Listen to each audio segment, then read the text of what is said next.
And welcome to the Michael Zehr Show. Today's February 17th, and we're coming to you from the Rising Eagle Studios here at the Warrior Healing Center. And today, my special guest veteran is none other than Cochise County Sheriff Mark Daniels. Sheriff, thank you so much for taking time out of your busy schedule to sit down and talk with us today. We're honored to have you here, sir. Well, let me just say I'm honored to be here, Mike, and I was here a couple weeks ago talking to some folks here and met you for the first time. And Yeah. It was like you invited me on. I'm like, oh, that's really neat. You do this for veterans, and I didn't know you even did this. And the first time I've been in your studio, besides being cold, it's pretty cool. Yeah. know? Well, it was kismet too because I was interviewing or karma. I like to answer it as God answering my prayers personally, but I was interviewing Andy Van Veen, and I said, I know Sheriff Daniels isn't going to see this, but I was so impressed with his testimony in front of Congress. And then when we entered the interview, and I walk out in the lobby, lo and behold, there you are. Oh, that's So neat. I'm just saying, Yeah, worked out with fate. It worked it out was well. fate. Yeah, there you go. So what I'd like to do is start off by asking you, where were you born? Where's home? Raised? Stuff like that. So I'm a Midwest. I grew up in the Midwest, born in Clinton, Iowa. And, Okay. Raised on the Illinois side. I mean, my dad worked on the Iowa side, so I mean, we're river kids. I mean, Okay. Mississippi River. And went to high school back at Fulton High School, Illinois. And after high school, I was going to go to college and wrestle. Had some scholarships back there. And looked into those schools, and for whatever reason, I'm like, I was tired of school. And my dad's Okay. like, well, what are you going to do? And so he encouraged me to check into the military. He's prior Air Force. Don't hold that against him. And No, that's a joke. we all served. Yeah, that's right.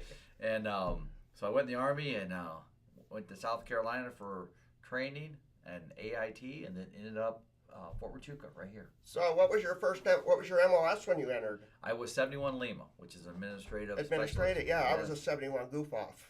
Yeah, see, So 71 golf, patient admin and medical records side of it, yeah. Yeah, we're Yeah. right down the hall from each other. But Yeah. but ironically, when I got stationed here, I Uh-huh. was asked to do a mail route. So I did a mail route around Fort Huachuca. Okay. And so I did that for the last year and a half of my service, and it was great because I went to college right away when I got here. For a kid that had scholarships and didn't want to go to school, 6 months in the military, I jumped right back into it. So Wow. And you were at Fort Huachuca for how long? a year and a half. You were here for a year and a half. Did you go anywhere after that? Nope. I had a 2-year active contract and 4-year inactive. So And what year did you go in? 1982. In 82, okay. So after you served your active duty time, then you went into the inactive reserve, or was it active reserve? The inactive reserve. Inactive reserve. Yes. Okay. So then you're how old when you get out of the Army then? So I was 20 years old 20 years old, just out of the Army. and got hired by the Bisbee Police Department to go to the police academy. Oh, wow. I And didn't know that. So I went. Yeah, I started with Bisbee Police Department. That's my alumni. So that's why I'm so good to Okay. the city of Bisbee and Bisbee. But they sent me to the academy, and I worked there till January 28th of 1986. And I always remember that date because that's the date the shuttle blew up. The 7 people Oh, that teacher yeah, on board. yeah. So that's Challenger? the Challenger, exactly. That's the day I started the sheriff's department and been with them ever since. Even when I retired, I stayed with them. So you've been in this area the whole time then, huh? Yes, except for a short break. When I retired in 2008 as a deputy commander for Sheriff Dever, Okay. I stayed on as a reserve here at the sheriff's office, and then I Okay. went up to the coast as a police chief. But I came back every 3 months from the coast to work here to keep my certification and my tenure with the sheriff's office. So I'm officially retired from the state standards, and then Right. came back and was fortunate to be elected as sheriff. Well, we're fortunate enough to have you elected as sheriff. So when you went to the coast, what part of the coast did you go to? What was that like? You know, this was a challenge, and I told Sheriff Dever this, and I loved working for the man. He was very good to me. Was the fact that I felt idled. I wasn't feeling like I was providing anything to him because I was just idle, and I'm the type of person I don't idle well. You probably already know that already about me. So I told him, I said, I'm going to go be a police chief.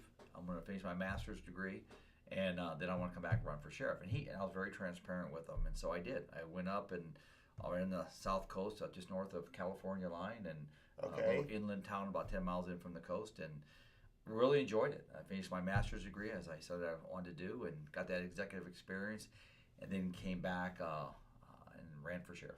So, And won. and won. And let me just say this. Sheriff Dever was not going to run in 2012. Right. Excuse me.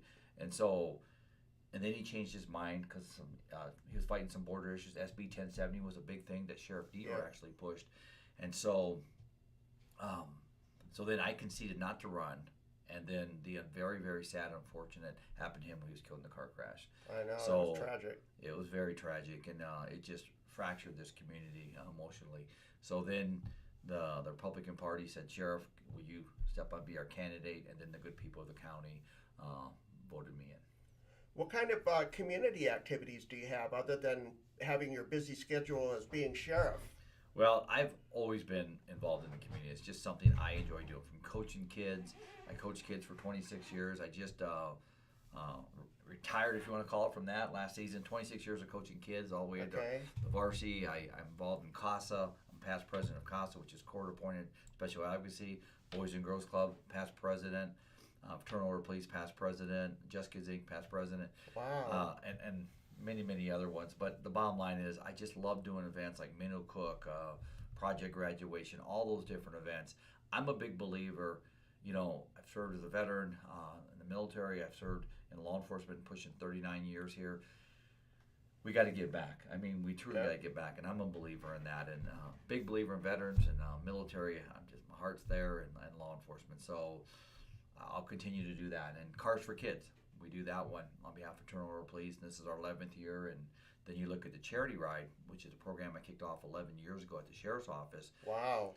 And we've given $300,000, and we designate every year when some of that money goes to veterans, a veterans group every year, and we've kept to that. You're also with the Elks, aren't you? An Elk? I'm an Elk too. I'm an Elk too, and as am I. So fellow Elk. My dad was saying, "Keep up the great job you're doing, protecting our communities." Tell him thank you. Well, I can tell you thank you. And then Evie, she says, "Good morning."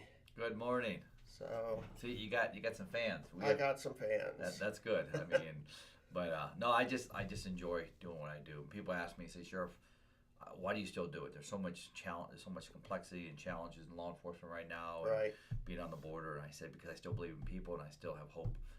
The day I give up hope is the day I can't be the sheriff no more. And I really, like I said, I was so impressed with the testimony, that you gave in front of Congress. What was that like, happening to go up there and face Congress? That had to be an interesting. I've testified, I believe, 5 or 6 times, and I've done subcommittees. In 2022, I testified twice in subcommittees back in April, but this was unique in the fact that we had a new Speaker of the House. That was the first hearing for the session, so it was a full Judiciary Committee. I walked in, and it was cameras everywhere. It was packed, no room. I mean, and this is on a very, which is sad, a very controversial issue of border security. Which you never thought in today's modern world that we'd have a controversy on securing our borders, but we do. And so long story short, when I walked in, I got to tell you a joke. I sat down, and the cameras, and in front of the table was just cameramen just shooting cameras and pictures. And this one guy was right in front of me just shooting this picture. I mean, click, click, click, click. And so I looked at him and said, hey, do me a favor. And I like to have fun in everything you do. Yeah. If you lose a smile and you lose the fun, you're in trouble. But I said, hey, don't forget to get my chin line. And he goes, both of them? I'm like, ow. That was really good. I mean, really good. So, again, it went well. Nobody attacked me. Nobody said negative things. They thanked me for my service. I took that both on the military and the public safety side. And some other people on the panel were attacked, but they were good to me. So, we got to work together. Congress, we have to work together. Local, state, and federal. We were elected. We took an oath. Whether you're in the military or public safety, we took an oath, and that is protect our communities and protect America. I did see also that, was it some of the members of Congress were down here yesterday on the border? Because I follow your Facebook page, as do quite a few people here in Cochise County, because we're all, concerned and interested on what affects our area down here and our citizens. Yeah, we had Speaker Kevin McCarthy here yesterday. He was down, okay. And we had some freshman congressmen come down from all over the country. And then our new congressman, Juan Ciscomante, who I'm very impressed with. He is engaged. I mean, I'm on his advisory council, which is made up of several counties, as one of the co-chairs. But he is really active. He's engaged. I knew he would be, just the way he was. I worked with him at the governor's office. So it's exciting to see that engagement, because if we're not engaging, if we're not talking, how do we solve anything? We have to come together, even in difficult, complex times. People don't, they want answers. They don't care about the politics of it. And I love the relationship that you have too with the other sheriffs within the counties, because having that good relationship with these other sheriffs with the other counties, because this is not just a Cochise County issue. Right. This issue with immigration, and I'm all for letting people come into our country legally and safely, and I get concerned every time I go to the Facebook page and I read about the load car drivers, because not only are they putting civilian lives at risk and their lives at risk, they're also putting the sheriff's deputies' lives at risk, the border patrol's lives at risk. I mean, there's a huge involvement there. So you guys do an outstanding job, and I can't tell you how many times I've read positive comments about the jobs that not only Cochise County sheriffs do and the deputies, but also the other counties in helping keep us citizens safe. Well, Mike, this is a great place to live. This is my home. It's your home, and all your viewers, majority are from Cochise County and live here. This is what we protect. This is what we're proud of. And I was elected to sustain their quality of life and their freedoms and liberties and follow the rule of law, and I'm very big on that. What we're dealing with on a border is unique. We've always had smuggling. We've always had crime as a result of the border. That's just the way we are. We live on the border. But the way we're seeing it now, I've seen the good, the bad, and the ugly. And I'm seeing the ugly right now, and this is really sad. And I'll just say this. I mean, when you look at sheriffs and the national sheriffs, I chair the National Sheriff's Border Security Committee, which is Northern, Southern, and Coastal.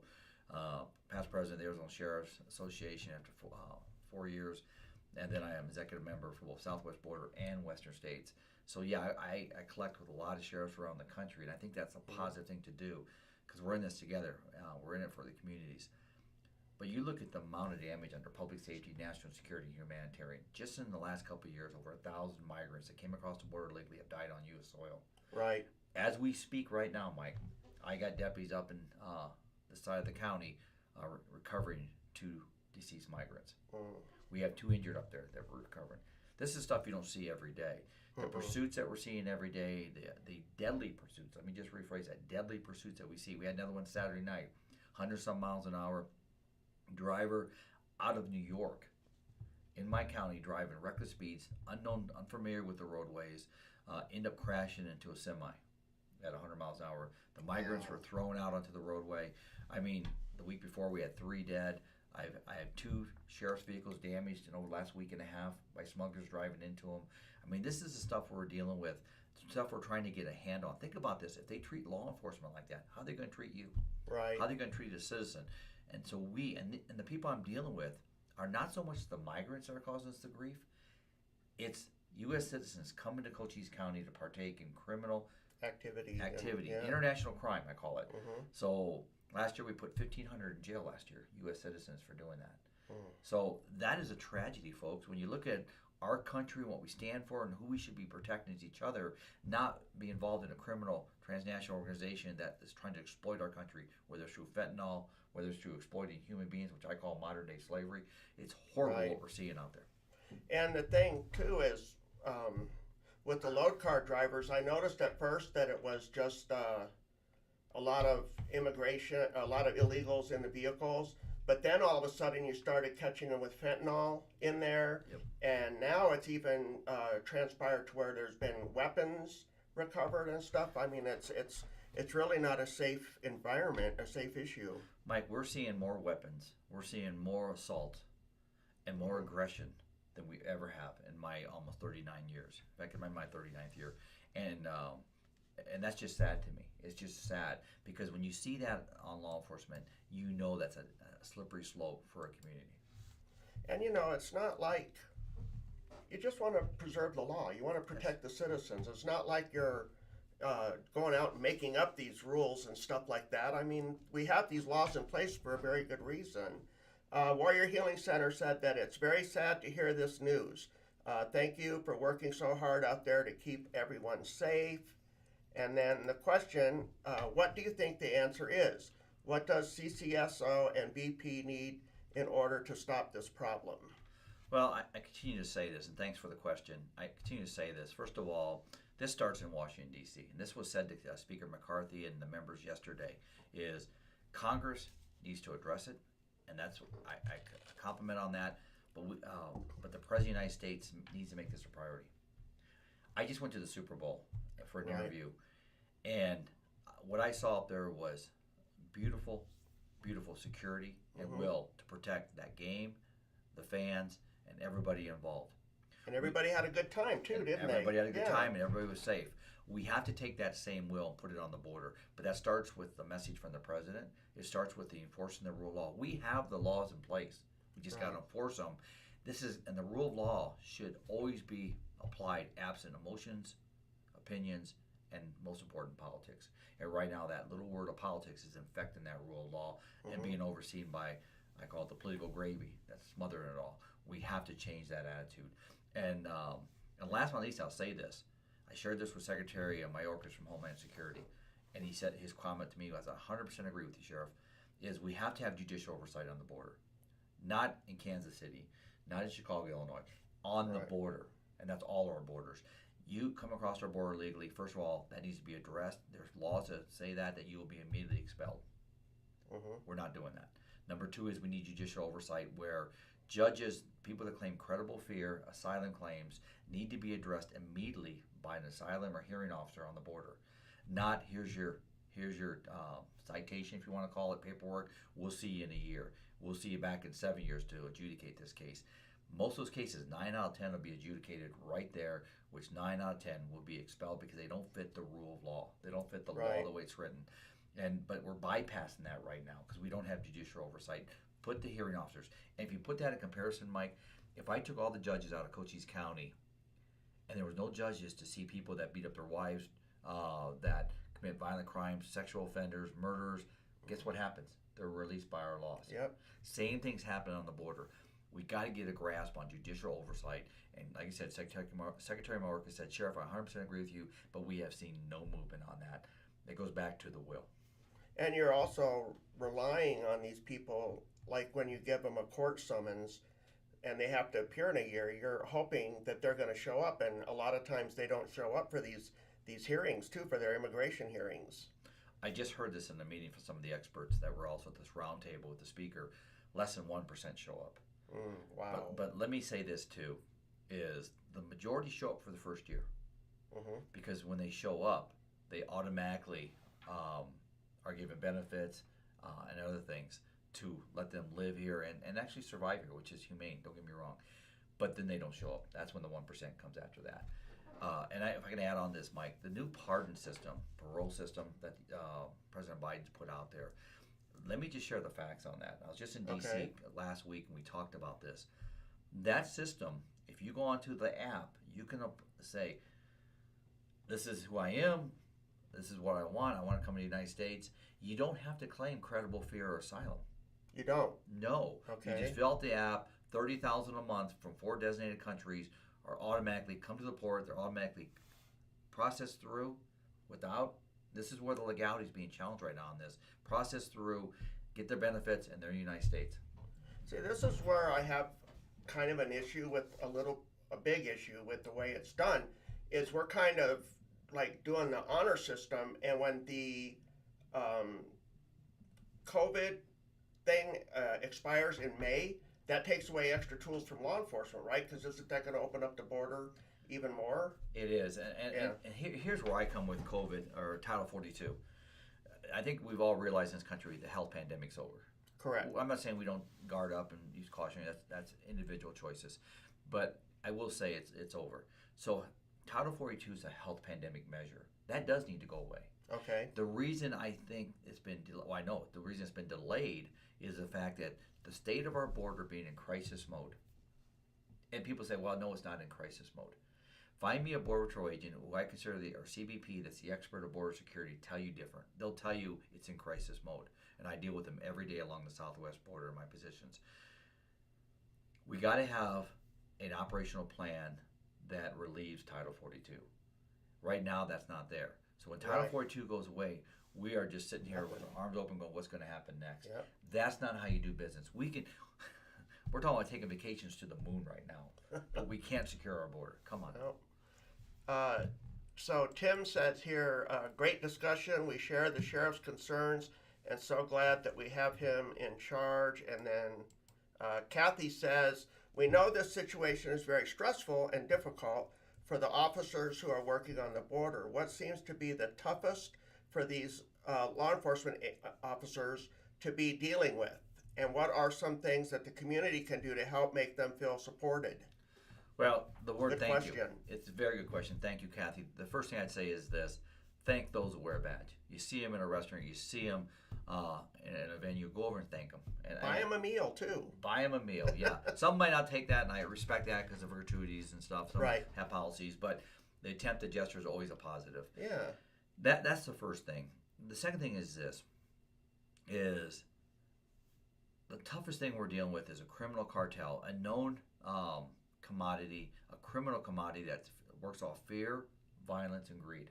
Greed's the common denominator in that. They're making billions. Last year they suggest they made $2.2 billion with a $26 billion overhead. Wow. It's incredible numbers, and we're allowing it. We needed national sheriffs, western major county sheriffs, and southwest border sheriffs just came out last week over in D.C. with a statement that the criminal cartels need to be addressed. I mean, they're destroying this country. 300 people a day just in fentanyl alone.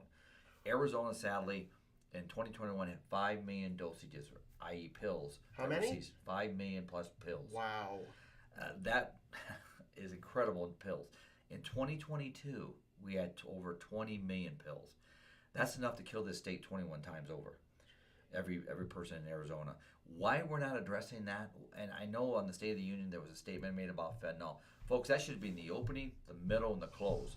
We're not protecting America. We need united sheriffs. We need united mayors, governors, board members, and most important communities, because that's at the end of the day, that's who we're here for. And we can't have these misconversations and get off the politics, get off the political stage, and let's do it right.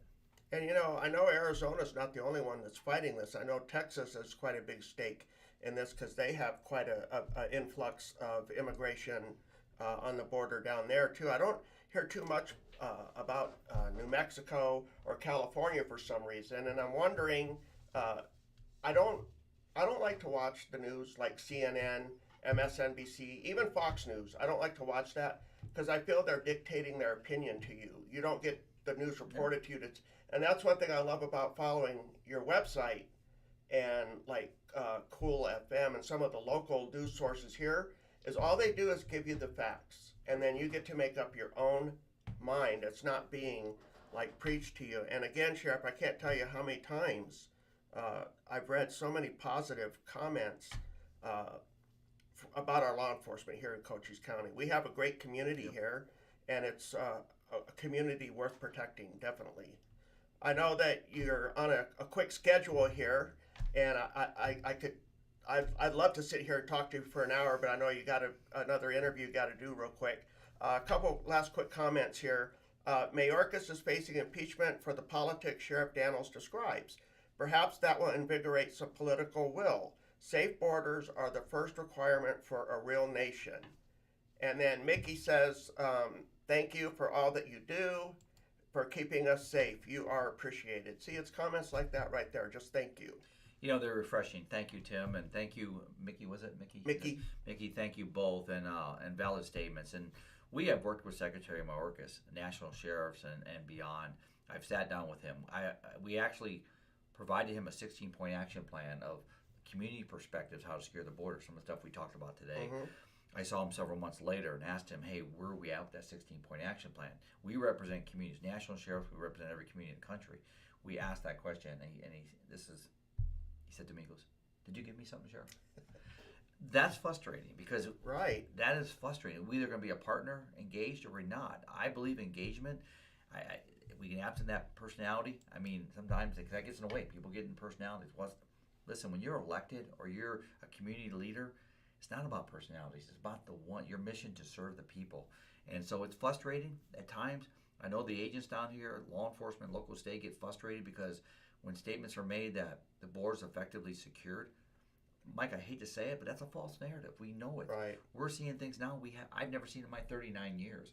So when I know the citizens of this county and our guests that come here to visit Cochise County, which is a beautiful county, and they come here and they're seeing these pursuits, they're seeing the tragedies that we're seeing out there, the crashes, you name it, daily.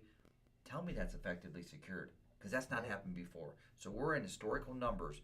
We have to get a grip on that, and it's going to take communities, community leaders, all the way up to the President of the United States to fix it. I tell you, one of the stories that just, they all break my heart. They really do. But the one about there was a gentleman waiting at what used to be at the Windermere. There was a restaurant that was in there, and he was waiting for his mom to celebrate her birthday, and she was coming from Benson, and a young man with some illegals in a car went through Mustang Corners and sideswiped her and killed her instantly. And this person had no idea that his mom, was just killed. And I mean, it's stories like that our citizens are. It's. I spent time with him, the son. I mean, she had just retired, celebrating her 65th birthday, coming down to Joy with her family. She never showed up. 16-year-old kid going over 100 miles an hour, deadly speeds, T-boned her and killed her. Yeah. And I don't know if you know this, he was in remission from cancer. He was a nurse. My wife knew him. A lot of the nurses in town knew him. He was in remission, and there's no doubt with the stress. I've talked to him. He was melting in front of you. I mean, over his mom's death, rightfully so. He died. He just died a couple months ago. Yes. I did not know that. He just died a couple months ago, and I'm telling you, the tragedies. How it affects family, yeah. It does. I mean, whether you're at these scenes, we got migrants laying on the highway. We have migrants like we're right now recovering 2 deceased. I mean, or citizens that your doors are being kicked in, or they're having people come across their properties. On and I can speak all day on the tragedies. We had over 500 victims of crimes in Cochise County related to the border last year. 500 victims, just that. 40 to 44% of my jail, up to 45% is border-related crimes in my jail. We're beyond capacity right now. We're doing the right thing. And I said this to Speaker McCarthy, but they got to step up. They got to do their job. As long as they sit there and play politics, we will continue to be fractured in these communities. But we're not going to give up. We're not going to give up hope. I promise you that. And sadly, another side of the coin of victims is the parents of these young kids that are going out and driving and getting arrested and getting killed, because they probably have no idea what their kids are doing, because a lot of these people that are coming down into our area are being recruited through all these different social media apps and stuff like that. And we don't want to give away any secrets or anything. We're not even going to go there. But I do like the fact that there is proactive ways now that they're stopping some of this. So that's... Mike, I had the opportunity last week to sit down with the FBI director in Washington, D.C. Wow. And I hit him on 4 things, and I'll share this as we conclude this. Number 1, I asked him, I said, we got to do a better job of sharing intel. FBI needs to partner up with national sheriffs when it comes to social media. That is the vehicle that's drawing in people from all over the country, ages 13 to 72 is what we've seen here in Cochise County, and go after those social media sites. Shame on them. Shame on them. And then better intel sharing, support of the agents down here when they're assaulted. I mean, they need to come out and support the agents, the FBI, and he agreed on all that. And last I told him is this: 229 cops were killed in this country last year in communities. And I asked this question, not on a political, but that's where my heart's at. Are those 229 law enforcement professionals, those heroes, how many funerals did the president, vice president, his cabinet attend? 0. I can tell you, and that's why I said to him. And he said this to me. He goes, Sheriff, you're hitting my heart on this one. And I go, what's that mean, Director? He said, any law enforcement officer killed in a community, I call the sheriff, I call the police chief, or the department law enforcement leader and say, my condolences. He went up a couple notches in my book. I was very impressed with him. He's agreed to share that with, because the federal government, all you hear is the bad thing. And we have 1% of cops that do bad things. Yes. Well, how about the 99% that are putting their lives on the line every day? Yeah. Just like the military folks. Every profession has that rotten apple, let's just put it that way. Yeah. But let's get back in there. We need the federal government to quit trashing law enforcement, but start supporting us. Amen to that. Well said. Again, I could carry on this conversation for a long time, but I know that you got to get going. I have a few announcements I have to read, but if you want to go ahead and scoot on out of here. Sheriff, thank you so much for taking time out of your schedule today. And again, I can't thank you enough for all that you do for the citizens of our country and our county here in Sierra Vista and Cochise County. Thank you. And thank your deputies for us, please. I definitely will. And stay safe. Thank you, all of you, and thank you for all your service. Thank you for your service, Mike. You're welcome, sir. Everyone. Have a great day. So that was Cochise County Sheriff Mark Daniels, and again, it was such a pleasure to interview him. Have a good day, sir. Be safe. Thank you, Mike. Take All care. right. So some of the announcements that we have going on here at the Warrior Healing Center are, good morning, Eric. Let's see, Saturday, tomorrow, February 18th, starting at 0900 and going to 10:30. We have the Team RWB Love Run 5K, and that's going to be taking place at the Sonoita Vineyards.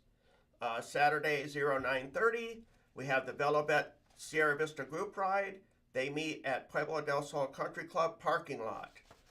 On Monday, starting at 0900, going to 1000 hours, is the Marine Corps League breakfast on Mondays, and they meet every Monday at that time at the Landmark Cafe. Marines meet for coffee. They like to swap old war stories and have some camaraderie and hang out. So if you're interested in that, call 520-456-5720. Monday evening, starting at 17:30, going to 18:30, is the 5 Treasures of Qigong here at the Warrior Healing Center. That's kind of like a yoga type of exercise. Let's see. We have, this is new. Let's see. On Tuesday, 17:30 to 1900, Dance on Belly Dancing. I've never heard of that one before. I'll have to ask about that. That's interesting. That's on Tuesdays, again, 17:30 to 1900, here at the Warrior Healing Center, Dance on Belly Dancing. Good morning. Good job. Thanks to the Warrior Healing Center. Oh, good morning, Mary. How are you today? Painting with Sue is here at the Warrior Healing Center on Wednesdays, starting at 0900, going to 1200. And on Thursday, 18:30 to 19:30, we have the Warrior Headspace and Timing, which is a support group that meets here at the Warrior Healing Center main conference. Also, don't forget to join Robert and Eric Thursday evenings as they do their veteran-owned business interviews. They got some new little equipment where they can go out to all these different veteran-owned businesses now and kind of do interviews on the spot there. So stay tuned for all that. And those shows start, if I'm remembering correctly, at 5 p.m. and usually run about an hour. And that's the veteran-owned business interview. That's every Thursday. Veteran-owned Business Spotlight is what it's called. So that's it for today. Again, thank you to Cochise County Sheriff Mark Daniels and to the Cochise County Sheriff's deputies for the amazing job, and all the law enforcement and Border Patrol and National Guard and the list goes on and on and on. We have some very amazing people in our community and in our country. And the only thing I can say is, instead of this infighting, we need to come together, set aside our differences, and help support each other in a common goal of making America what it can be. Keep us safe. Okay, everybody, I'll see you next Friday. Michael Zehr. Have a good weekend. Bye.